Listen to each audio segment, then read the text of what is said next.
આંકલાવમાં કોંગ્રેસ શહેર પ્રમુખ સામે નોંધાયો છે ગુનો। આંકલાવ કારોબારી પ્રમુખ વિશાલ પટેલે ફરિયાદ નોંધાવી છે। બસ મથક પાસે અડચણરૂપ ડાળી કાપવાને લઈ વિવાદ થયો હતો। કોંગ્રેસ શહેર પ્રમુખે કાપેલી ડાળીઓ રસ્તા પર નાખી દેતા ફરિયાદ નોંધાઈ છે।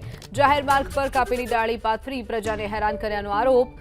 तो फरियाद મળતા જ કોંગ્રેસ નેતા ભૂગર્ભમાં ઉતરી ગયા છે। તો યુનિટી માર્ચને લઈ રોડ પર અડચણરૂપ ડાળીઓ કાપવામાં આવી હોવાનો પણ આરોપ લાગ્યો છે। અમિત ચાવડાના ખાસ ગણાતા અને કોંગ્રેસના શહેર પ્રમુખ અને નગરપાલિકાના કાઉન્સિલર અને વિપક્ષના નેતા મહેન્દ્રસિંહ પરમાર એના દ્વારા અગાઉ પણ અનેક એવા ગુના થયેલા છે કે જેમાં એને બુટલેગર તરીકે પકડેલો છે દારૂના વેપાર કરતા અને મારામારીના પણ ગુના છે અને એને સસ્પેન્ડ પણ કોંગ્રેસમાંથી કરવામાં આવ્યો। ફરીથી અમિત ચાવડા પ્રદેશ પ્રમુખ બનતા એને ફરીથી પ્રમુખ બનાવીને ફરી આંકડાઓમાં અરાજકતા ફેલાવવાનું આ કામ કરવા માટે અને કોંગ્રેસની સરદાર પટેલ વિરુદ્ધની જે માનસિકતા છે એને ખુલ્લી પાડવા માટે